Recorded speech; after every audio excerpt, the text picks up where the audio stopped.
예수님께서 제자들을 파송한 이야기가 오늘 본문 바로 앞에 나오는 내용이지요. 그리고 30절에 보면 사도들이 예수님께 돌아와서 갔다 온 이야기들을 보고를 하는 그런 내용이 나옵니다. 그러니 오늘 14절부터 29절까지는 제자들을 파송하고 제자들이 돌아오는 그 중간에 있었던 이야기들을 담고 있고요. 그리고 여기에 이제 세례 요한의 죽음 이야기가 나와 있는데 이것은 거의 전부 다가 회상 장면입니다. 세례 요한은 이미 이 사건 있기 한참 전에 죽음을 당했었습니다. 그 이야기를 하지 않고 있다가 오늘 이 본문에 와서 그 이야기를 시작합니다.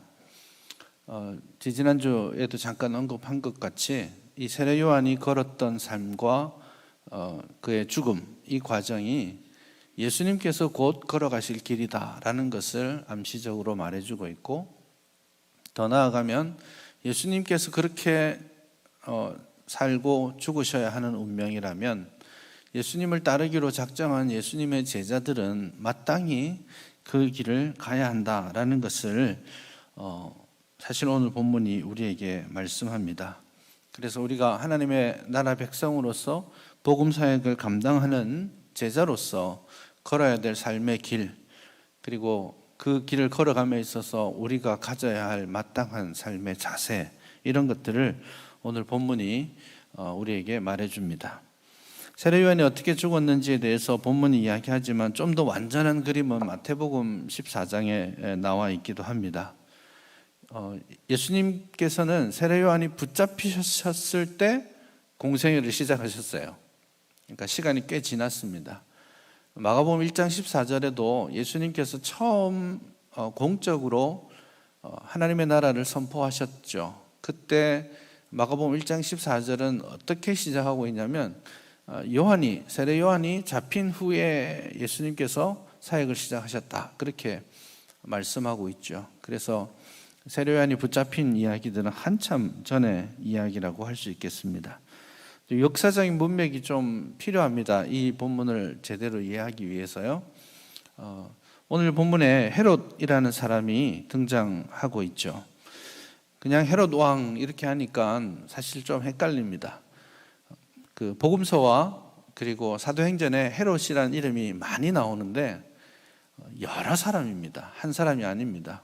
그래서 예수님이 태어나시던 때는 그냥 헤롯 대왕이라고 말하죠. 그냥 헤롯 대왕입니다. 그리고 본문에 나오는 헤롯들은 전부 헤롯 대왕의 아들들입니다. 정확하게는 본문에 등장하는 주인공은 헤롯 안티파스라고 합니다. 헤롯이 아들들이 굉장히 많았습니다. 헤롯이 조금 말년에 정신병적인 그런 기질들이 있어가지고 자기 아들들 둘을 직접 죽이기도 합니다. 그럼에도 불구하고 여러 아들이 있어서 헤롯이 죽은 다음에 로마의 황제는 헤롯 대왕이 다스리던 모든 유대 땅을 3등분 해가지고 나눠줍니다.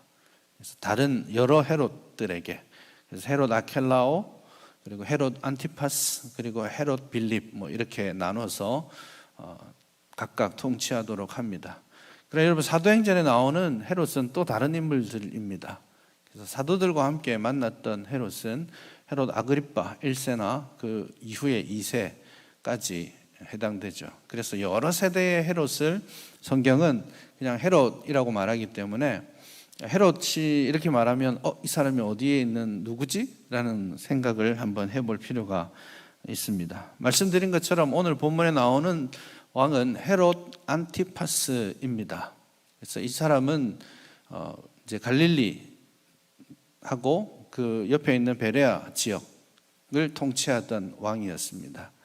그런데 또 다른 헤롯이 여기에 나오는데 17절을 보시면 전에 헤롯이 자기가 동생 빌립의 아내 헤로디아에게 장가든 고로, 이렇게 돼 있죠. 여기 말하는 동생 빌립은 헤롯 빌립입니다. 이 사람도 왕입니다. 그래서 갈릴리 북동쪽의 지역을 할당받아서 통치했던 왕이고, 사실 동생은 아닙니다. 이복 형이죠. 네, 이제 헬라어 성경에 형제라고 번역해야 될 단어를 여기 번역하면서 동생이라고 번역해 놓은 실수죠. 어쨌든 헤롯 빌립이 형이고 그 밑에 헤롯 안티파스가 또 태어납니다. 물론 엄마들은 다 다릅니다. 그래서 다 이복 형제들이죠. 사실은 헤로디아도 또 다른 헤롯 안티파스의 또 다른 형의 딸이기도 합니다. 그러니까 조카이기도 하죠. 그래서 이 헤롯 집안이 얼마나 도덕적으로 문란하게 지금 지내고 있는지를 본문이 잘 보여줍니다. 사건은 이랬습니다. 헤롯 안티파스가 로마의 황제에게 가서 있는 동안에 헤롯 빌립과 헤로디아가 결혼해서 로마에서 살고 있었거든요. 살고 있다가 이 동생 헤롯 안티파스가 오니까 자기 집에서 좀 묵게 했었습니다. 근데 있는 동안에 형수를 본 거죠. 그리고 이제 서로 눈이 맞아 버렸습니다. 그래서 그 길로 이제 돌아와서는 두 헤로디아도 자기 남편인 헤롯 빌립과 이혼하고, 그리고 오늘 본문에 나오는 헤롯 안티파스도 자기 아내랑 이혼하고 두 사람이 결혼하게 되는 겁니다. 그래서 그 본문이, 그 내용이 17절에 나오는 겁니다. 헤롯 빌립의 아내 헤로디아에게 장가들었다, 이렇게. 이 형수랑 이렇게 소위 표현하자면 바람이 난 겁니다. 이혼이라는 절차를 밟았지만 이것은 명백하게 불법이었고, 이혼한 이후에도 결혼 관계가 해소되는 것은 아닙니다. 성경적으로 보면. 그래서 결혼 관계의 해소는 이혼으로 해소되는 게 아니고, 현대 법적으로는 이혼으로 해소될지 모르겠지만 성경적으로는 이혼이 아니라 죽음만이 그 결혼 관계를 해소하게 됩니다. 그래서 이혼하고 나서 이제 형제와 결혼하는 것은 레위기 18장, 레위기 20장에 나와 있는 율법을 명백하게 어기는 것이 됩니다. 그래서 사실 소설책이나 영화에나 나올 법한 이런 이 지저분한 로맨스 이야기가 이 헤롯 집안에 있었다는 것을 우리가 볼 수 있는 것이죠. 헤롯 안티파스는 이 결혼을 이제 형의 아내인 형수와 결혼하기 위해서 자기 아내를 버리게 되죠. 자기 아내, 그 아내가 원래는 그 옆에 있는 나라의 공주였습니다. 두 나라가 정략적인 이유로 결혼을 했죠. 그래서 사랑해서 결혼한 것은 아니겠지만 어쨌든 이 공주가 버림받게 되자 자기 아버지에게로 도망가게 되죠. 그래서 그 아버지 나바테아 왕국의 왕이었는데요. 여러분 지금도 소위 말하는 성지순례 가시면 요르단에 아주 유명한 건축물이 있죠. 절벽에다가 이렇게 궁전을 새겨 놓았던 페트라라는 곳이 있는데, 그곳이 이 당시에 나바테아 왕국의 수도였습니다. 그래서 실질적으로 이 이혼의 결과가 어떻게 결론 지어지냐면, 나중에 이 나바테아 왕이 다시 쳐들어와서 안티파스가 크게 패합니다. 그리고 자기의 왕권을 더 구걸하기 위해서 또 로마로 갔다가 로마의 황제에 의해서 폐위되고 유배당해서 결국 두 사람이 쓸쓸한 죽음을 맞이하게 되죠. 그것은 역사적인 이야기고, 어쨌든 이 형수를 취한 것이 합당하지 않기 때문에 세례 요한이 여기에 등장하게 된 것입니다. 세례 요한이 그것이 하나님의 뜻에, 하나님의 말씀에 합당하지 않다라고 선포하였습니다. 공적으로 헤롯과 그 사람들에게 그것이 하나님의 뜻에 어긋나다라고 선포했을 때 이 헤롯과 헤로디아가 대단히 불편했겠죠. 헤롯은 이때까지는 그래도 조금 좋게 봐줄 만한 요소들이 있었습니다. 왜냐하면 이 세례 요한이 선포한 말씀이 좋을 때나 좋지 못할 때나, 좋을 때는 기쁨으로 받고 좋지 못한 말씀을 선포했을 때는 자기가 양심의 찔림을 받고 굉장히 번민하는 그런 모습도 보입니다. 그래서 이런 자기의 죄를 지적하는 이런 상황에서도 세례 요한을 존중하고 있는 그런 모습을 봅니다. 다만 헤로디아는 전혀 하나님의 말씀을 들을 마음의 자세가 되어 있지 않습니다. 자신의 죄를 지적했을 때 세례 요한을 어떻게 하면 죽일까를 그렇게 궁리하고 있습니다. 그래서 어떤 의미에서는 세례 요한을 헤롯 안티파스가 감옥에 가둔 것 자체가 세례 요한을 보호하기 위한 것입니다. 그래서 아내가 계속해서 죽이려고 하기 때문에 세례 요한을 가두어 두면 아내가 좀 수그러들지 않을까, 누그러들지 않을까 하는 그런 기대감을 가지고 감옥에 가두었는데, 헤로디아는 여전히 그의 말씀을 향한, 그리고 말씀의 선지자를 향한 적개심을 거두지 않았죠. 그래서 생일날 잔치가 벌어졌을 때 상상할 수 없는 일을 자기 딸을 통해서 하고 말았습니다. 아마 15세 전후 되는 딸인 것으로 보입니다. 살로메라는 이름을 가지고 있습니다. 이 딸이 이제 왕의 잔칫날 가서 춤을 추옵니다. 원래 이 잔칫날은 남자들이 모여서 부어라 마셔라 술 취하고 있는 질펀한 그런 잔치입니다.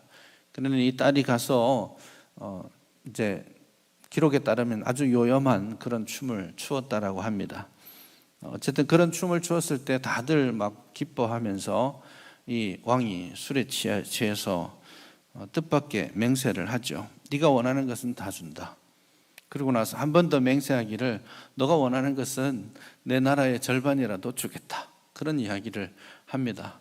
참 당황스러운 이야기입니다. 아하수에로 왕을 기억하시죠? 에스더의 이야기에 나오는. 그도 이런 맹세를 하지 않았습니까? 아하수에로는 뭐 왕국이라도 있죠. 그렇지만 사실 헤롯은 엄밀한 의미에서 왕도 아닙니다. 헤롯 대왕이 나라를 통치했었고 그 아들들이 좀 시원찮았기 때문에 황제가 그 아들들에게 한 지역만 이렇게 떼어서 임시적으로 다스리게 한 것이죠. 그래서 마태복음 14장에는 왕이라고 표현하지 않고 분봉왕 이렇게 표현하고 있습니다. 그 분봉왕이라는 말이 전체를 다스리지는 못하지만 한 지역의 왕으로서 역할을 할 수 있도록 해줄게, 이런 뜻입니다. 그러니 지금으로 치면 뭐 도지사 정도의 역할을 하라고 준 것인데 아주 위세를 떨고 있습니다. 자기가 가지지도 못한 나라에 절반을 주겠다라고 허세를 떨고 있는 그 모습을 보게 됩니다. 그가 정말 하나님 앞에서, 그리고 실질적으로 좋은 통치자가 아니라는 것을 우리가 쉽게 알게 되는 것입니다. 이 살로메가 요한의 목을 달라라고 말할 줄 누가 기대했겠습니까? 상상이나 되십니까? 이제 14, 15세 되는 아이가 너한테 뭐 줄까? 있는 대로 다 줄게, 이렇게 했는데 요한의 목을 주십시오, 이렇게 이야기할 줄 아무도 상상하지 못했겠지만 아마도 그 큰 그림을 헤로디아가 다 그려놓은 것으로 보입니다. 결국 요한은 그렇게 죽임을 당합니다. 마지막 기회가 있었습니다. 헤롯 대왕, 헤롯 안티파스가 자기가 비록 맹세하였지만 그것은 들어줄 수 없다라고 말해도 괜찮지 않겠습니까? 얘야, 너 나이가 몇인데 그런 이야기를 하니? 그렇게 이야기해도 괜찮을 텐데, 그는 자기가 맹세한 것 때문에, 자기 체면 때문에, 그리고 주변에 있는 사람들 때문에 그것을 들어주고야 말았습니다. 자기 채통 생각하느라고, 자기 자존심과 명성 생각하느라고 지금 자기에게 진리의 말씀을 선포하는 선지자를 죽게 만든 것입니다. 헤롯 안티파스가 이렇게 하나님으로부터 멀어져 가고 있음을 우리가 봅니다. 여러분, 이거 우리가 잘 한번 보아야 될 부분입니다. 그는 하나님의 말씀 듣기를 즐거워하는 사람이었어요. 그러나 그 말씀을 들었을 때에, 그 말씀으로 찔림을 받았을 때에 회개하지 않은 사람입니다. 순종해야 될 시점에 순종하지 않은 사람이었습니다. 지금은 그래요. 그런데 나중에 이 헤롯 안티파스가 마지막으로 등장할 때 보면 예수님을 십자가에 못 박기 직전에 헤롯이 예수님을 만납니다. 예수님을 만나고 나서 정말 보고 싶어 했던 건데, 예수님을 만나서 이 사람이 과연 세례 요한처럼 찔림을 받고 또 듣기를 즐거워했느냐? 그렇지 않습니다. 그때는 이미 예수님을 만난 이제 몇 년이 지났죠. 몇 년이 지난 이후에 예수님을 만났을 때 그는 완벽하게 마음의 문을 닫아놓고 있었습니다. 주님을 만났을 때에 예수님께 진리의 말씀을 듣고자 하는 의지가 전혀 없었습니다. 그냥 너 기적을 잘 행한다지 내 앞에서 한번 해봐. 물 줄 테니까 포도주로 바꿔봐. 이 사람 한번 고쳐봐. 나 그거 보고 싶어.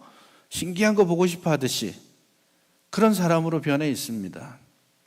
그렇게 서서히 하나님의 말씀을 듣고 찔림을 받았지만 변화하지 않고 순종하지 않고 그렇게 하나님의 말씀에 주목하지 않고 하루하루를 지나다 보면 시간이 지나갈수록 자연스럽게 점점 더 하나님께로부터 멀어지고 말씀으로부터 멀어지고 자기도 알지 못하는 사이에 그의 양심이 화인 맞은 사람의 양심처럼 깨달아지지 않는 것입니다. 그래서 악에 악을 더해가고 무심함에 무심함을 더해감으로 결국 멸망의 자리에 서게 되는 것입니다. 대단히 위험한 일입니다.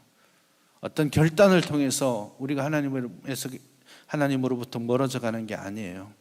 신앙생활의 패턴도 마찬가지입니다. 처음 하나님 앞에 불순종할 때 대단히 마음에 부담이 많이 됩니다. 죄책감이 있습니다. 막 이래서는 안 되는데 하는 생각들이 있습니다. 그러나 그것이 한 번, 두 번 반복되다 보면 그것이 좀 더 자연스러워집니다. 주일날 한 번 빠지면 마음이 죄책감이 있다가 또 몇 번씩 이렇게 빠지다 보면 나중에는 뭐 그럴 수도 있지라는 생각을 하게 되는 것이죠. 그렇게 서서히 말씀으로부터 주님으로부터 떠나갑니다. 이게 마귀가 우리에게 가장 잘 사용하는 방식입니다. 예수 믿지 마 이렇게 말하는 게 아니에요. 예수 믿으면 죽을 거야 이렇게 말하면 순교합니다. 그러나 예수 믿어도 되지만 오늘 안 해도 되잖아. 너 예배 드려야 되지만 오늘은 빠지고 다음 주부터 가면 되지. 이런 식으로 이야기하는 게 사탄이 우리에게 가장 잘 사용하는 방식입니다. 그러므로 여러분 오늘 본문의 헤롯을 보면서 헤로디아의 모습을 보면서 우리에게도 작은 일에서부터 영적인 민감함을 유지하고 지켜내는 것이 정말 중요하겠구나 그런 생각을 가져야 할 것입니다. 마귀는 우는 사자와 같이 우리를 공격하려고 하지만 그러나 사자처럼 나타나지 않는다는 거 아셔야 됩니다. 광명한 천사와 같이 나타나서 우리를 조금씩 갉아먹게 될 것이고 그리고 우리는 그 영적인 민감함을 놓치고 있다면 우리는 알지 못하는 사이에 주님으로부터 너무 많이 멀어져 있는 우리의 삶을 보게 될 것입니다. 체면보다 회개하는 것이 중요합니다. 다윗의 위대함이 어디에 있습니까? 그가 죄짓지 않았기 때문입니까? 그렇지 않습니다. 다윗의 위대함은 그의 죄가 드러났을 때 그것이 선지자 앞이든 신하들 앞이든 그 자리에서 엎드려져서 하나님 앞에 죄를 인정하고 회개할 수 있는 사람이었습니다. 그 영적인 민감함과 하나님 앞에서의 그 겸손함을 우리가 가질 수 있기를 바랍니다. 엎드릴 때에 이것은 인간관계도 마찬가지입니다. 참 사람과 사람 사이에 미안하다라고 말하는 게 쉽지 않은 이야기입니다. 이 자존심 상하는 이야기처럼 느껴질지 모르겠지만 정말 신앙적인 성숙함을 이루기 위해서 우리가 잘 써야 되는 말이 미안합니다, 고맙습니다 이런 말들입니다. 그게 나를 더 낮추게 하는 말임을 여러분 기억하시기를 바랍니다. 어쩌면 그게 더 용기 있는 사람의 말일 수도 있겠습니다. 이 영적인 민감함을 유지할 수 있는 저와 여러분 되기를 바랍니다. 이제 마지막으로 한 가지만 더 언급하기를 원하는데요. 제자의 길에 대한 이야기를 해야 하겠습니다. 본문이 제자의 길에 대해서 우리에게 주는 메시지가 있다라고 처음에 말씀드렸죠. 세례 요한의 삶을 보면서 제자의 삶은 어떠할 것인가? 제자의 삶의 모든 것을 다 설명하는 것은 아니겠지만 이런 제자의 삶도 우리에게 주어질 수 있다. 그것을 우리가 인정하는 것이 필요합니다. 세례 요한의 삶을 보면서 오늘 하나님 나라의 전파자가 이 하나님의 나라의 복음을 그럼에도 불구하고 전파해야 된다라는 그 가르침을 먼저 보게 됩니다. 세례 요한인들 두렵지 않았겠습니까? 헤롯 안티파스에게 한 번, 두 번 계속해서 왕에게 그리고 왕비의 잘못을 지적하는 것이 어떻게 쉬웠겠습니까?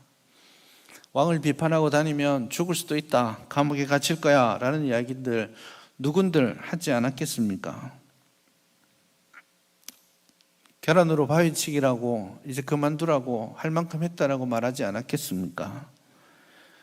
그럼에도 불구하고 세례 요한은 계속해서 왕에게 너가 잘못했다라는 말을 하고 있습니다. 사람들이 요한에게 당신 조심하셔야 됩니다. 왕을 비판하다가 죽을 수도 있어요. 감옥 갈 수도 있어요. 그런 이야기들을 들었을 때 아마 세례 요한이 이렇게 말하지 않았을까요? 그래도 외쳐야 돼요. 그게 나의 사명인걸요. 모르지 않아요. 이게 고난이 있을 수 있고 어쩌면 나에게 죽음을 가져다 줄지 모르겠지만 그것을 외치는 것이 나의 부르심이기 때문입니다. 그렇게 말하지 않았을까요? 닥쳐오는 환난과 불이익과 이 고난을 생각하면서 거기에서 멈추어 서는 것이 아니라 본질을 붙잡는 삶, 하나님이 나에게 하라고 주신 일이 무엇인가? 그것을 나는 과연 하고 있는가? 이 질문을 하고 있는 것입니다. 불이익이 생기겠지만 더 불편해지겠지만 혹은 고난과 죽음을 경험할 수도 있겠지만 세례 요한은 우리에게 이렇게 말하는 것입니다. 그래도 우리는 해야 합니다. 왜냐하면 그것이 하나님께서 우리에게 주신 사명이기 때문입니다. 손해를 봐도 말씀의 길 위에 서 있어야 됩니다. 옳은 길, 옳은 일 선택하면서 살아야 합니다. 돌아가도 혹은 너 많은 것들을 포기해야 되는 그런 순간이 있다 하더라도 말씀의 법도 위에 서 있어야 하고 말씀이 우리에게 하라고 하시는 일들을 감당하면서 우리는 살아야 하는 사람입니다. 그렇게 여러 가지 어려움과 손해를 봐서라도 하나님을 선택하면 하나님이 우리에게 복 주실 거라고 우리는 보통 말하고 있지 않습니까? 맞습니다. 하나님이 은혜 주시고 복 주실 겁니다.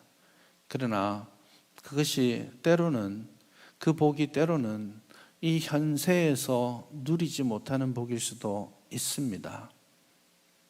그래서 바라고 기다리고 약속을 소망하지만 그 약속의 성취를 우리가 보지 못할 수도 있다라는 것을 우리는 오늘 본문을 통해 다시 기억해야 합니다. 간증하시는 분들은 이렇게 하나님을 위해 했더니 하나님이 이렇게 복을 주셨다라고 그렇게 말하고 있지만 사실은 그렇지 않은 사람들이 훨씬 더 많은 것이 현실입니다. 하나님을 기뻐하고 하나님께서 원하시는 일을 했음에도 불구하고 세상에서 잘 안 될 수 있습니다. 하나님을 위해 목숨을 걸었는데 정말 그 목숨이 떨어지는 순간이 될 수도 있습니다. 스데반은 정말 위대한 설교를 했습니다. 하나님이 기뻐하시는 사명의 자리에 있었습니다. 많은 사람들이 그 설교를 듣고 찔림을 받았습니다. 그런데 뜻밖에도 그 사람들이 완악한 마음을 가지고 스데반을 돌로 쳐서 죽였습니다. 베드로의 설교를 듣고 찔림을 받고 회개했던 사람들, 그래서 베드로는 성공한 것이고 스데반은 실패한 것인가요? 스데반은 이 세상에 하나님의 복을 누리지 못한 것인가요? 제자로 살아가는 것은 그 제자의 삶의 끝에 어떤 결과가 있느냐, 그것을 생각하지 않는 것입니다. 저는 그것이 굉장히 중요한 거라고 생각합니다. 내가 지금 하나님이 말씀하신 그 자리에 서 있는가, 그것이 가장 중요한 질문입니다. 하나님이 무엇을 주실까를 생각지 마시고 하나님이 말씀하신 자리에 서 있기를 구하시기 바랍니다. 그게 제자의 삶입니다. 어쩌면 하나님이 세상적인 축복을 주실 수도 있습니다. 어쩌면 그렇게 하지 않으실 수도 있겠습니다. 그러나 결과를 가지고 내 삶을 평가하지 마시고 지금 주어진 자리에서 나는 하나님의 말씀에 합당한 삶을 살고 있는가? 무엇을 받을 것인가가 아니에요. 결과가 중요한 것이 아닙니다. 갈수록 목회 현장이 힘들어집니다. 그런데 여러분, 목회에 성공한다는 거, 그게 뭘까요? 목사가 어떤 교회에서 목회를 하고 그가 성공했다는 말은 교인들이 많이 늘어났단 말인가요? 재정 수입이 더 커졌다는 말인가요? 그러면 성공한 것입니까?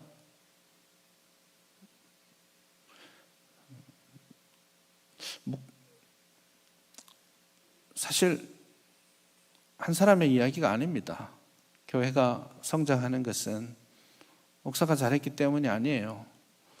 온 성도들이 다 같이 힘을 내었고 좋은 부교육자들이 있었고 그 모든 것이 유기적으로 연결되었기 때문이에요. 심지어는 교회를 했는데 좋은 길이 나고 지하철이 뚫리고 그러면서 어부지리로 옆에 아파트가 막 들어서면서 뜻하지 않게 자기의 어떤 것에 의해서가 아니라 성장할 수도 있습니다. 그게 도시의 교회라고 할 수 있겠죠. 여러분, 시골 교회를 한번 생각해 보십시오. 평생 사역해도 자립 못합니다. 이제 돌아가시는 분들이 더 많아지는 시간들이죠. 계속 가난하게 사셔야 됩니다. 장례를 치르면서 몇 명 안 되는 교인들을 향해서 하나님의 말씀을 전하셔야 합니다. 그러다가 목회가 끝나겠죠. 그러면 그것은 실패한 것인가요? 우리 손에 쥐어진 것이 그 사람의 성공과 실패를 말하는 것인가요?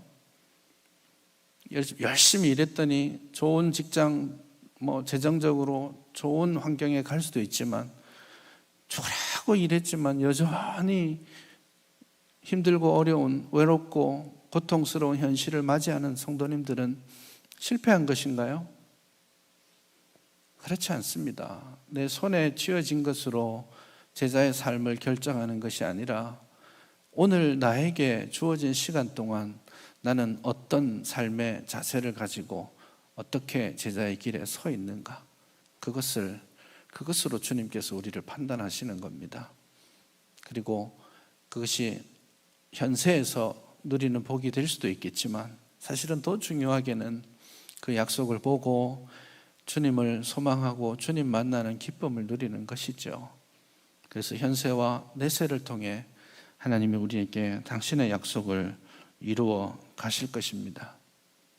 여러분, 히브리 11장 위대한 믿음의 장이잖아요.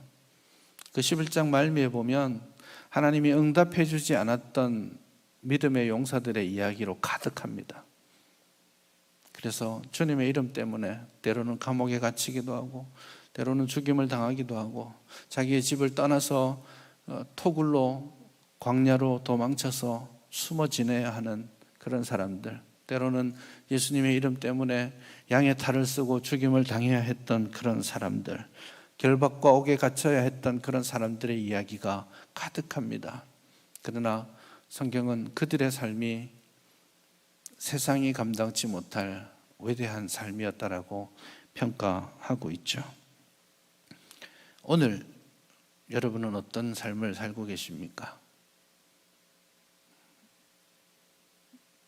여러분에게 주어진 시간 그동안 마땅히 해야 될 일, 해피엔딩이 아닐 수 있겠지만 그래도 외쳐야 돼요.